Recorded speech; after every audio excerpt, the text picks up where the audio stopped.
Vamos lá, começando a nossa aula. Compartilhar a tela. O homem. Texto bíblico Gênesis. Na dúvida. Isso. Então, vocês estão conseguindo ver aí? Não. Não? Não, tá carregando. Ah, agora sim. Carregou? Isso, agora sim. Tendo mais gente aqui. Então, eu vou colocar agora em forma de Oi, Maria. apresentação. Tá bom?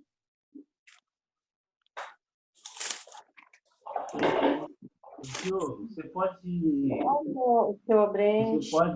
maximizar aí o conteúdo? Sim, eu vou... Isso aí, ó. Melhorou? Melhorou. Legal. Diogo. Tá, oi? Tô ouvindo? Eita. Então, a nossa aula hoje é sobre o homem, antropologia bíblica, tá? Irmãos, eu vou pedir para vocês agora para a gente desligar os microfones, tá bom? Não falha. Ô, Diogo, aumenta um pouquinho seu microfone. O meu microfone tá baixo? Aumenta só mais um pouquinho. Espera só um pouquinho. Eu vou falar mais alto, tá bom? Eu vou... Tá bom. Aqui, Tá baixo? esse aqui é surdo. Só um minuto. Ele já desligou, eu acho. Já, seu já. Veja se melhorou. Vejam se melhorou o volume aí para vocês. Melhorou? Ô, Diogo, Tá mais alto? Melhorou. Tem que aumentar no aparelho de cada um. Hã? Cada um tem que aumentar no seu aparelho também. Eu acho que é isso aí, irmãos. Tenta aumentar no seu aparelho, tá bom? Vamos lá, então? Vamos dar início à nossa aula. Eu vou pedir, o presbítero Zé Roberto, eu estou vendo o senhor aqui, o senhor nos conduz em oração? Sim. Querido Pai Celestial, em nome de Jesus, nós nos colocamos diante de Ti para louvar o Teu nome, agradecer as Tuas bênçãos e pedir, Senhor Deus, nessa manhã, quando já aprendemos sobre o trabalho, que nós devemos trabalhar com dignidade, com afinco. Abençoa, Senhor Deus, a escola local, abençoa a aula do nosso seminarista Diogo, abençoa ele e toda a sua família. Abençoa todos os participantes, Senhor Deus, que estão online, cada um em sua residência, mas unidos, Senhor Deus, virtualmente, em Ti, para que aprendamos mais e mais da Tua palavra, mais e mais, e possamos aplicá-la, Senhor Deus. Não podemos sair de casa, mas podemos enviar mensagens da Tua palavra aos nossos amigos. Oramos agradecidos em nome de Jesus, em unção do Espírito Santo, hoje e sempre. Amém, Jesus. Amém. Então, Amém. Nós vamos dar início à nossa aula. Então, a aula hoje, como eu disse, é baseada no livro de Catecúmenos, tá? É a aula 4. O livro é do reverendo Adão Carlos do Nascimento, tá? Da SOCEP Z3. E nós vamos dar início agora à nossa aula. Nossa leitura, ela está baseada no texto de Gênesis, capítulo 1, versículos de 26 a 30. Então, eu vou convidar vocês a abrirem aqui suas Bíblias. Gênesis, capítulo 1, de 26 a 30. Gênesis 1, de 26 a 30. E depois, Gênesis 2, 7. Depois, em seguida, ainda no capítulo 2, o versículo 18, o versículo 21 e 22. Vocês estão conseguindo ver aí, né? As referências bíblicas. Gênesis capítulo 1, versículo de 26 a 30. Eu vou ler aqui para os irmãos. Me acompanhe na Bíblia de vocês. Também disse Deus: façamos o homem à nossa imagem, conforme a nossa semelhança. Tenha ele domínio sobre os peixes do mar, sobre as aves dos céus, sobre os animais domésticos, sobre toda a terra e sobre todos os répteis que rastejam pela terra. Criou Deus, pois, o homem à sua imagem. A imagem de Deus o criou. Homem e mulher os criou. Deus os abençoou e lhes disse: sede fecundos, multiplicai-vos, enchei a terra e sujeitai-a, dominai sobre os peixes do mar, sobre as aves dos céus e sobre todo animal que rasteja pela terra. E disse Deus ainda: eis que vos tenho dado todas as ervas que dão semente, e as que se acham na superfície da terra, de toda a terra, e todas as árvores em que há fruto, que dê semente, e isso vos será por mantimento. E a todos os animais da terra, e a todas as aves dos céus, e a todos os répteis da terra, em que há fôlego de vida, toda a erva verde lhe será por mantimento. E assim se fez. Agora nós vamos para o capítulo 2, versículo 7. Vou ler aqui. Capítulo 2, verso 7. Então formou o Senhor Deus ao homem do pó da terra e lhe soprou nas narinas o fôlego de vida, e o homem passou a ser alma vivente. Versículo 18, ainda do capítulo 2.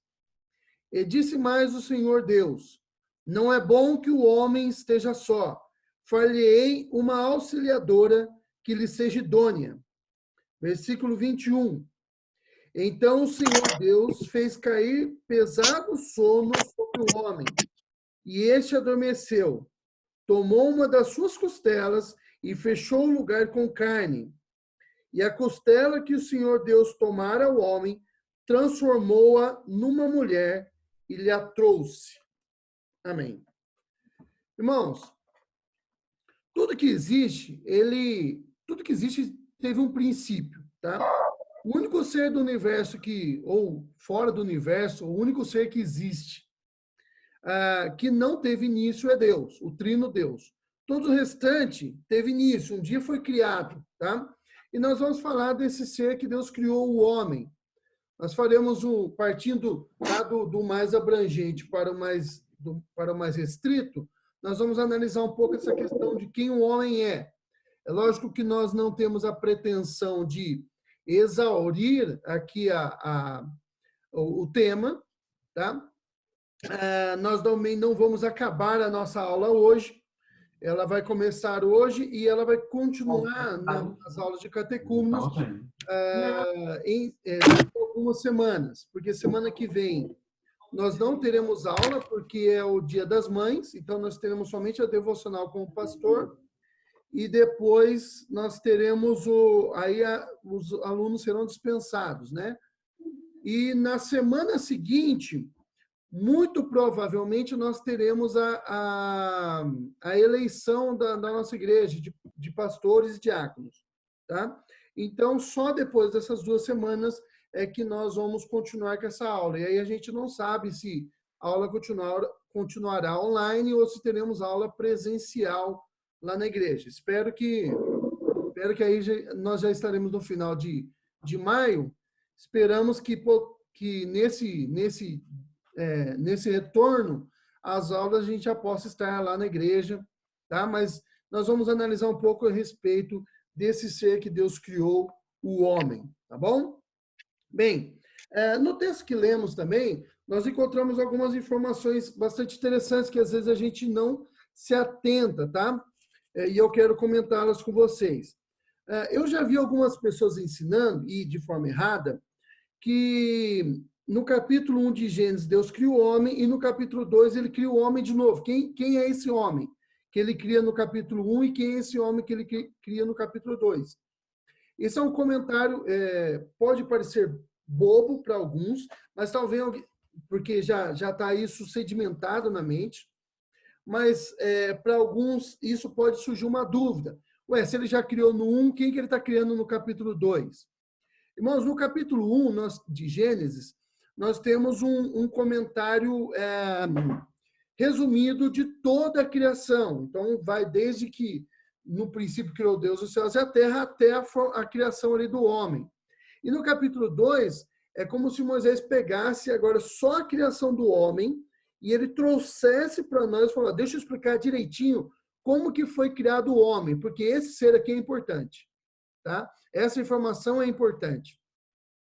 Então, se no capítulo 1 tem um resumo completo de toda a criação, no capítulo 2 nós temos como se pegasse uma lupa e jogasse somente ali na criação do homem e expandisse o tema, né, ali como que foi criado. Então, tanto o homem do capítulo 1 quanto o homem do capítulo 2 é o mesmo homem, é o Adão, tá? Outra coisa que eu já vi alguém dizendo também é que no capítulo 1 está criando a alma e no capítulo 2 está criando o corpo. Pelo amor de Deus, não entre nessa roubada teológica aí, que isso aí eu não sei de onde que a pessoa que falou isso tirou essa informação, tá? Não tem nada a ver. É a mesma criação. O homem foi criado alma e corpo ao mesmo tempo, tá bom? E só que no capítulo 2 está expandindo ali o tema.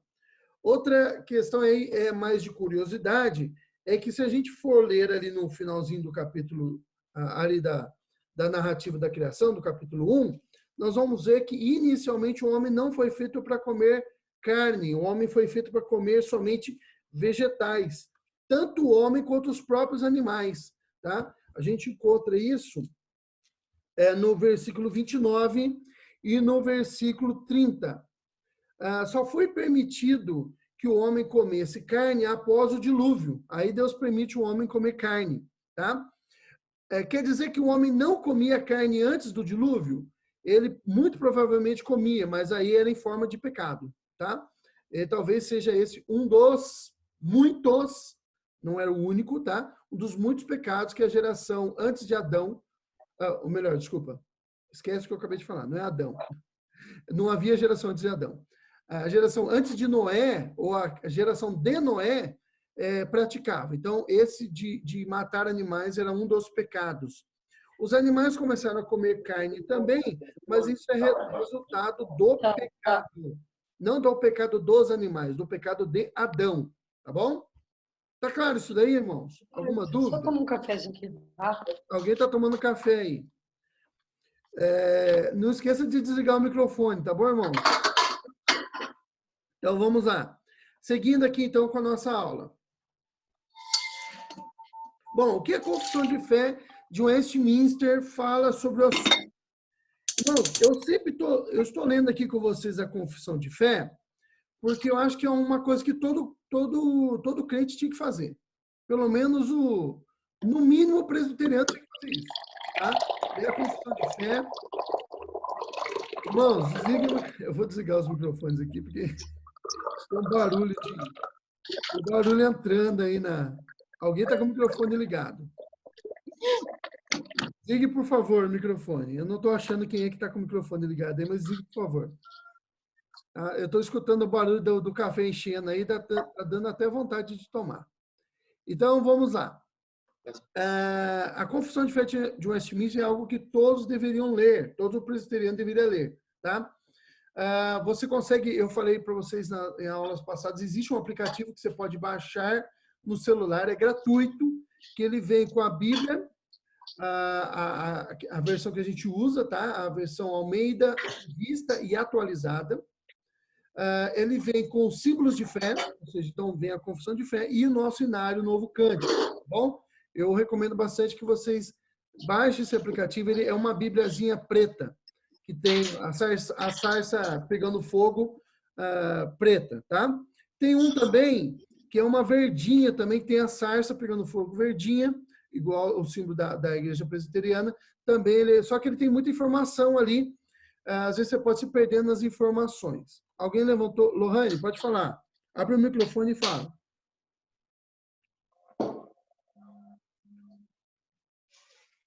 Lohane?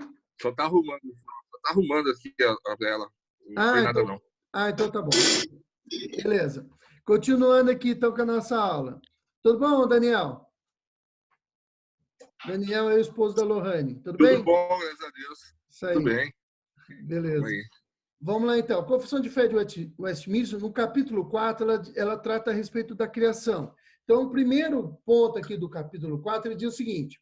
Ao princípio, aprove a Deus, o Pai, o Espírito Santo, para a manifestação da glória do seu eterno poder, sabedoria e bondade, Tenho, isso aqui é a foto que já está Irmãos, no microfone, sistema. por favor. Só que eu não pus ao vivo, não. Deixei a foto que eu No espaço de 6 dias, Aí eu de novo, e tudo falando. muito bom, o mundo A Maria. Isso é a Maria.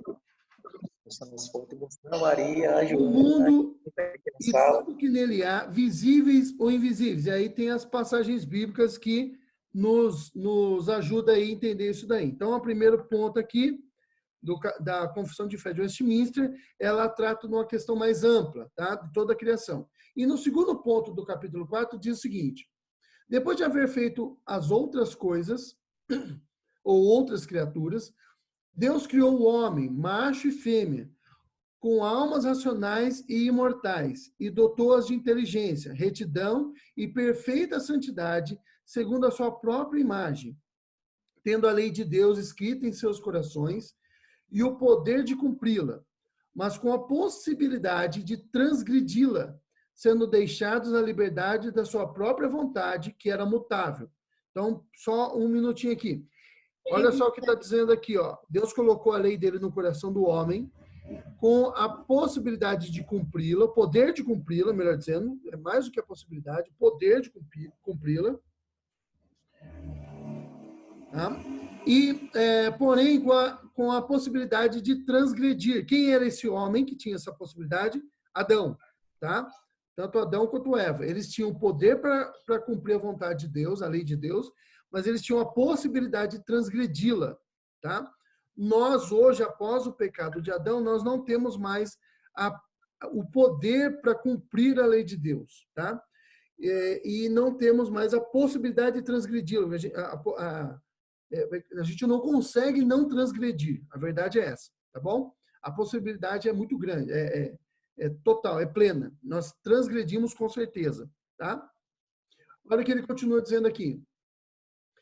Porque o homem era mutável. Além dessa escrita em seus corações, receberam o preceito de não comerem da árvore da ciência do bem e do mal. Enquanto obedeceram a esse preceito, foram felizes em sua comunhão com Deus e tiveram domínio sobre as criaturas. E aí nós vamos tratar um pouco a respeito dessas coisas que são faladas aqui na Confissão de Fé adiante, tá bom?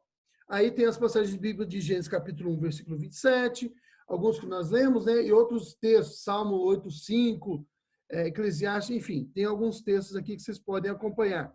Lembrando, irmãos, que assim, no final da aula, eu vou disponibilizar o PowerPoint, tá? Eu vou mandar lá no grupo do Comunhão 24 Horas. E se alguém não está no grupo, pode pedir a parte que eu envio também, tá bom? Seguindo aí com a nossa aula. Bom, antes da gente chegar no nome propriamente dito, vamos dar uma olhadinha, como eu disse para vocês, na questão do universo. Então, partindo do mais abrangente, tá? O conceito bíblico a respeito do surgimento do universo é que Deus é o criador de tudo, tá bom? Nós encontramos isso logo no início da Bíblia. Olha só o que está escrito lá no primeiro versículo do Gênesis, né? No princípio, criou Deus os céus e a terra. Então, no princípio, Deus criou tudo, tá? Outra passagem bíblica que eu quero ler com vocês está em Neemias, livro de Neemias,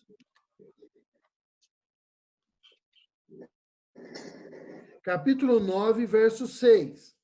Eu já vou lendo aqui, tá? 9, 6 de Neemias. Olha o que diz aqui. Só tu és Senhor. Tu fizeste o céu dos céus, e todo o seu exército, a terra e tudo quanto nela há, os mares e tudo quanto há neles. E tu o preservas a todos com vida, e o exército dos céus te adora, tá? E o Salmo 19, acho que é bem conhecido, né? Os céus manifestam a glória de Deus, o firmamento anuncia as obras das suas mãos. Um dia faz declaração outro dia, uma noite mostra sabedoria outra noite, não há linguagem nem a fala, e deles não se ouve nenhum som. Enfim, vocês conhecem o Salmo 19, ele trata dessa questão de Deus como criador de tudo, tá? E a Bíblia, ela é categórica em dizer o seguinte, irmãos: Deus criou o universo do jeito que está escrito lá, tá? A linguagem ali no Gênesis, capítulo 1, não é uma linguagem simbólica, não é uma linguagem poética, não é uma linguagem mitológica, tá? Ela é o que aconteceu, tá? É a palavra de Deus, é daquele jeito que aconteceu, tá? O escritor aos Hebreus, ele escreve para nós o seguinte, olha, pela fé, nós cremos pela fé, né, que o mundo foi criado pela palavra de Deus. Então, Deus, ele mandou e tudo se fez, tudo se formou. Tá? O único ser que Deus criou sem ordenar com a sua voz, né, sem comandar que aquilo acontecesse, foi o homem que ele mesmo tomou do pó da terra e o fez. Tá bom? Sem que ele poderia ter dito, faça-se o homem teria surgido. Mas Deus, ele tomou do pó da terra e fez o homem. Eu já vi alguns tomar muito cuidado com algumas coisas que a gente lê por aí. Eu já vi algumas pessoas falando, olha, não, ali a linguagem é poética, os escritores antigos, eles não tinham a intenção que fosse compreendido de forma ipsis literis, como está escrito ali. É verdade que alguns escritores bíblicos, eles narram resumos de história, então ali ele não é muito preciso na narrativa, mas isso não se aplica ao capítulo 1 de Gênesis. Por que não? Porque do capítulo 1 de Gênesis, na verdade, dos primeiros 3 capítulos de Gênesis, depende toda a história da redenção. Toda a Bíblia depende desses 3 capítulos, eles não estão lá à toa, tá? Você só consegue compreender o restante da escritura se aqueles 3 primeiros capítulos estão corretos na sua narrativa. Tá? Não há possibilidade, a Bíblia não permite a possibilidade de você compreendê-los de outra forma. Tá? Existem várias referências a essa criação. Eu li para vocês Neemias, tem o Salmo 19, falei lá dos escritores hebreus, cremos pela fé que Deus, pela sua palavra, criou tudo. Então, não existe possibilidade de compreendermos de outra forma. Além disso, negar isso, irmãos, é nós negarmos a própria realidade. Tá? E a Bíblia não permite isso. E se a gente for estudar bem as coisas como elas são, tá? O universo como ele é, de forma científica, de todo o resto, nós vamos ver que aquela narrativa ali, ela tem muito de precisa, ela é extremamente precisa, tá bom? É lógico que a comunidade científica não vai reconhecer isso, ela não reconhece isso, por questões até que nós vamos ver aí adiante, tá? Ela não reconhece isso, porque reconhecer que existe um Deus tem um problema aí difícil para a maioria das pessoas, porque reconhecer que existe um Deus, e esse é o Deus cristão, piorando a situação ainda, é reconhecer que o meu pecado um dia será julgado. E o ser humano ama os seus pecados e ele não quer abandoná-los. Tá bom? Então, essa é a implicação de haver um Deus que criou tudo, um Deus como o nosso. Tá bom? Existem várias teorias científicas para tentar explicar a origem do universo. Tá? E vocês talvez conheçam a que eu coloquei aí, a teoria do Big Bang, né? A grande explosão. Tem o nome do sino lá da Inglaterra, né? Não é o relógio, tá? Que chama Big Ben, é o sino do relógio, tá? É o grande bang. Tem o mesmo nome, mas é porque é uma grande explosão, né? O barulho era muito, a comparação ali do barulho do sino que bate, tá bom? A teoria do Big Bang é a teoria mais conhecida. Inclusive, ela foi formulada por um grupo de cientistas e um deles era cristão, era um padre. Tá? Mas a teoria ela não tem nenhuma evidência. Na verdade, ela é bastante problemática, porque ela vai de encontro com a segunda lei da termodinâmica, que é a lei da entropia, tá? Que diz que as coisas tendem a partir do organizado para o desorganizado, o que é o contrário do que a teoria do Big Bang propõe. Porque a teoria do Big Bang diz que ela tem várias versões, mas que o universo anterior explodiu e aquilo formou um monte de partículas espalhadas pelo cosmos, né? e aí através das forças como gravidade e outras coisas, foi se organizando. Isso vai contra uma lei, tá? Então, uma teoria, ela tem um problema, porque ela vai contra uma lei, tá? Existe uma categoria dentro da ciência, que é o seguinte: quando acontece algum fenômeno, todo fenômeno que acontece, primeiro, os cientistas eles não sabem explicar. As pessoas observam aquele fenômeno, elas não sabem por que acontece aquilo. Então, ela vai tentar explicar aquele fenômeno natural, criando uma hipótese. Então, ele cria uma hipótese. O primeiro passo é criar uma hipótese para explicar aquele determinado fenômeno. E ela vai verificar, fazendo vários testes, se aquele fenômeno ele está correto, se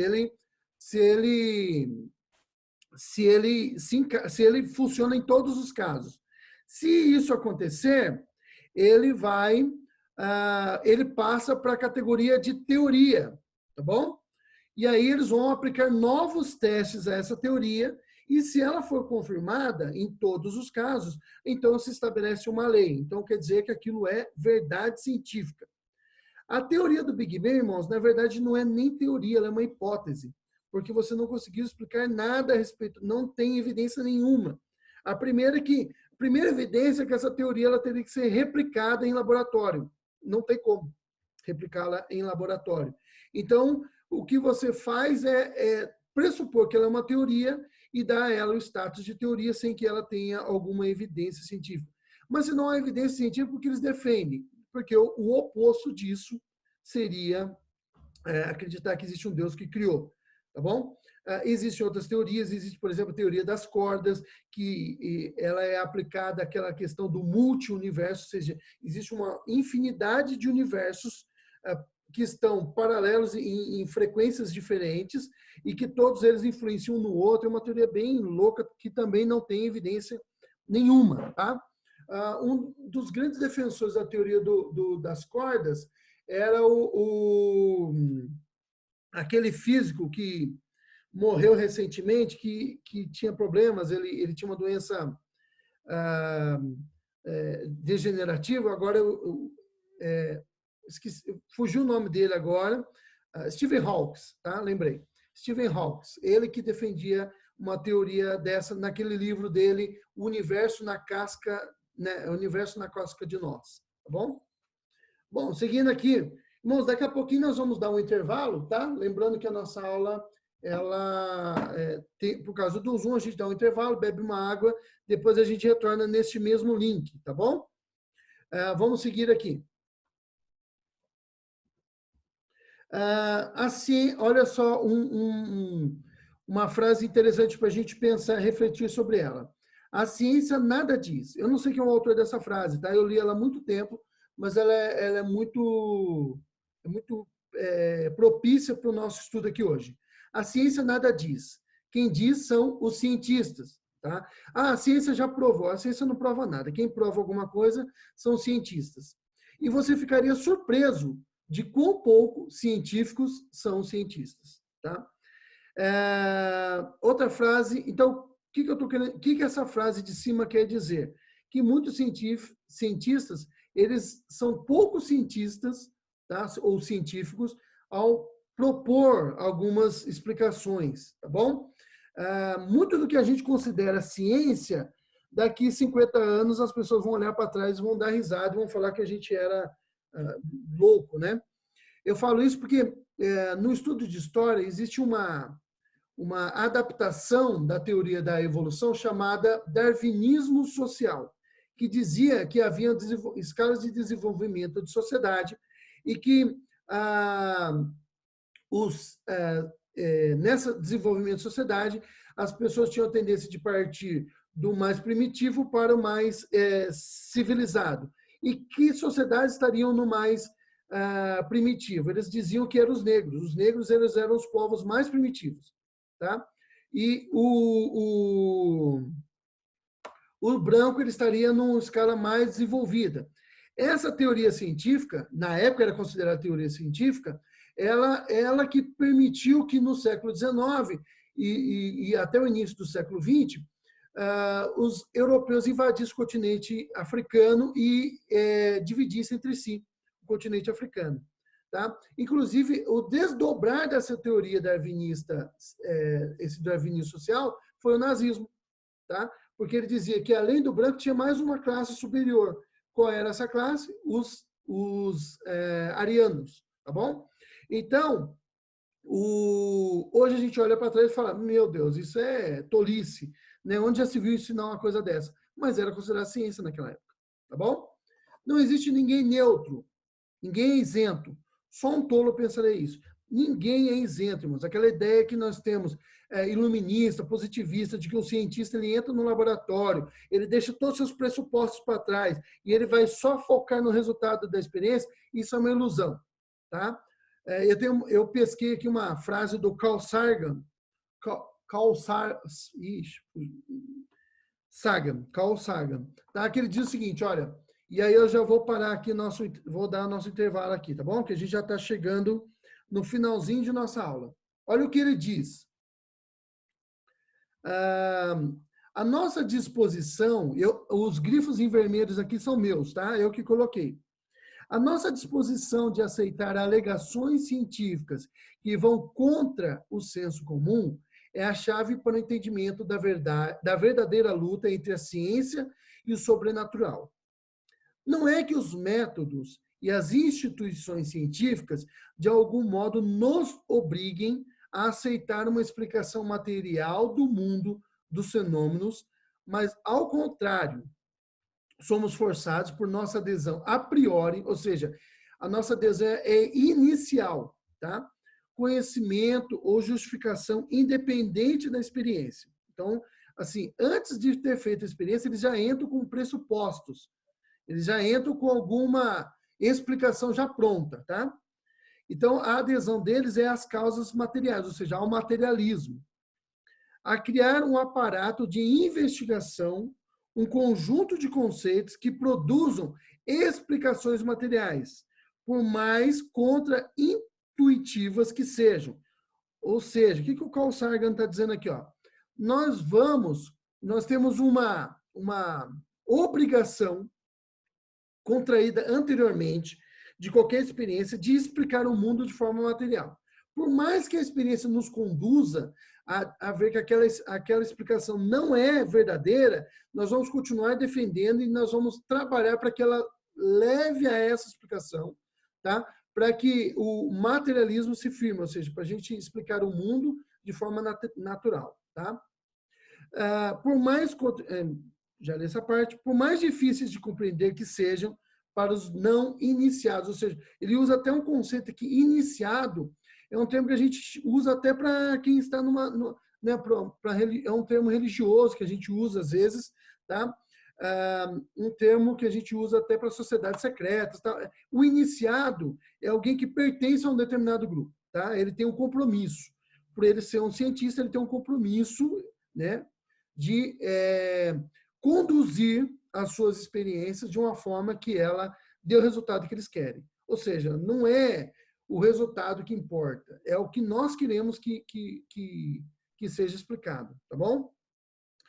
O Stephen Hawking, ele no seu livro O Universo na Casca de Nós, ele diz que no início do universo, quando o universo surgiu, aconteceram alguns fenômenos inexplicáveis, tá? Que não se repetem. Ou seja, são fenômenos físicos e biológicos que não se repetem e inexplicáveis. Bom, que nome nós damos para esse tipo de fenômeno? Nós chamamos de milagre. É o mesmo nome, só que eles não usam o termo milagre, porque o termo milagre é um termo comum da religião. Então, como eles não podem aceitar a religião, porque eles têm um compromisso anterior com isso, com essa questão, então o que eles dizem? Eles dão um outro nome para aquilo que nós chamamos de milagre. Tá bom? Ó, dá tempo, nós temos 1 minuto aqui antes de parar, e aí eu vou fazer uma analogia aqui. Ó. Quando você olha para um relógio como esse aqui, que eu coloquei aqui na imagem, né, um relógio de ponteiro, imediatamente você fica maravilhado pela habilidade do relojoeiro.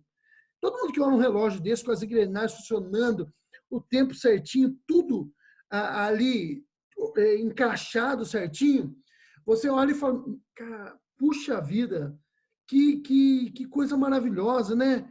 Que perfeição! Como é que o cara conseguiu fazer uma coisa dessa? Bem, quando a gente olha para o universo, irmãos, que é muito mais complexo do que isso, como imaginar que ele surgiu por acaso, né? Com um juntamento aleatório dos átomos. Então, pense nisso. Vou dar o nosso intervalo e a gente já retorna, tá bom? Até daqui a 2 minutos. Beba uma água, toma um café, quem estiver tomando café, come uma maçã e a gente já retorna, tá bom? Até daqui a pouco.